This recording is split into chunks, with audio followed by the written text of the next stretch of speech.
বেশ কিছু দাবি দেওয়া এবং সমস্যার সমাধান নিয়ে মালদা রেলওয়ে ডিভিশনের ডিআরএম মনীশ কুমার গুপ্তার সাথে দেখা করলেন রাজ্যের মন্ত্রী সাবিনা ইয়াসমিন। আজ সকালে মন্ত্রী সাবিনা ইয়াসমিন এবং ডিআরএম এর মধ্যে এই নিয়ে বেশ কিছুক্ষণ আলোচনা হয়। আলোচনা শেষে রাজ্যের মন্ত্রী সাবিনা ইয়াসমিন জানান, মালদহের কালিয়াচকের খালতিপুর ফ্লাইওভার তৈরির কাজ কোনো অবস্থায় রয়েছে, কতটা এগিয়েছে, কবে থেকে শুরু হবে তা নিয়ে যেমন আলোচনা হয়, ঠিক একই রকমভাবে ইংরেজ বাজারের সাদুল্লাপুর এলাকায় মালদা মোথাবাড়ি রাজ্য সড়কে আন্ডারপাস তৈরির দাবি জানানো হয়। মন্ত্রী আরও জানান, মালদহের কালিয়াচকের 3টি ব্লক থেকে বিপুল সংখ্যক মানুষ ব্যবসার সূত্রে কলকাতায় যায়। সেক্ষেত্রে তাদের ট্রেন ধরতে হয় ফারাক্কা, না হলে মালদা স্টেশনে আসতে হয়। তাই ব্যবসায়ীদের কথা মাথায় রেখে খালতিপুরে রাত 9টা থেকে 11টার মধ্যে কলকাতাগামী ট্রেনের স্টপেজের দাবি জানানো হয়। আজকে আমি ডিআরএমের সঙ্গে অফিসিয়ালি টাইম চেয়েছিলাম। মালদা জেলার বিভিন্ন রেলকে কেন্দ্র করে যেগুলো আমাদের সমস্যা হয়, সবথেকে বড় সমস্যা হচ্ছে যে আমাদের খালদিপুর ফ্লাইওভার যে হওয়ার কথা ছিল সেটার স্ট্যাটাস জানার জন্য এবং সেটা ডিমান্ড করার জন্য যে ইমিডিয়েট সেই খালদিপুরে ফ্লাইওভারের যে কাজ সেটার জন্য অতি সত্ত্বর শুরু করা হয় এবং পজিশন কী আছে সেটা নিয়ে আলোচনা। এবং দ্বিতীয় হচ্ছে যে সদুল্লাপুরে বিভিন্ন জায়গায় আন্ডারপাস হয়েছে, কিন্তু সদুল্লাপুরে এখনও আন্ডারপাস হয়নি। তো সেটাও আমি ডিমান্ড করেছি এবং কালকে পজিটিভ আলোচনা হয়েছে। কালকেই ওনারা সেটাকে ভিজিট করতে যাবে সদুল্লাপুরে। আশা করছি যে কোনো অসুবিধা না হলে সেটা হয়তো আগামী দিনে হবে। এবং দু তিনটে ইস্যু যেটা আমি তুলে ধরেছি, যে বিশেষ করে কালিয়াচকে ব্যবসায়ী অনেক স্ট্রং।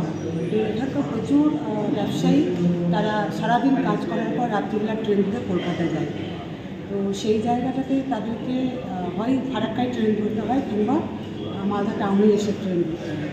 তো ওখানে একটা ট্রেন স্টপেজ, বিশেষ করে রাত্রি 9টা থেকে 11টার মধ্যে ভালো একটা ট্রেন, এক্সপ্রেস ট্রেন যেন খালতিপুর স্টপেজ দেওয়া হয় সেটা অনুরোধ করেছে এবং উনি বলেছেন মনীশজি, যিনি ডিআরএম রয়েছেন, এটা ফিজিবিলিটি চেক করে অবশ্যই এটা করার চেষ্টা করবেন, সেটা আমি ডিমান্ড করেছি।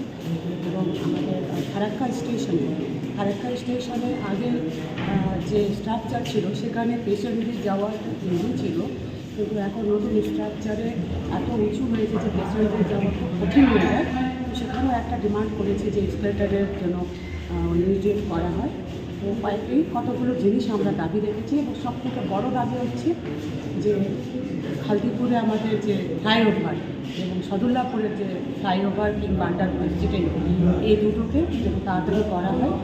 এবং ওনারা কথা দিয়েছেন যে আমরা খালতিপুরের ফ্লাইওভারের ইমিডিয়েট প্রসেস করছি এবং আগামী দিনে যত তাড়াতাড়ি সম্ভব তাকে আমরা করবো। যদি কোনো সমস্যা হয় ওনারা জানাতে চেয়েছেন এবং আমাদের সহযোগিতার হাত সর্বত্রই থাকবে। Bureau report, PB news. RM painter পূর্ব বর্ধমান। ফ্ল্যাটের থেকে সস্তা এবার নিজের বাড়ি। প্লট করার জায়গা মাত্র 1.5 লক্ষ টাকা কাঠা।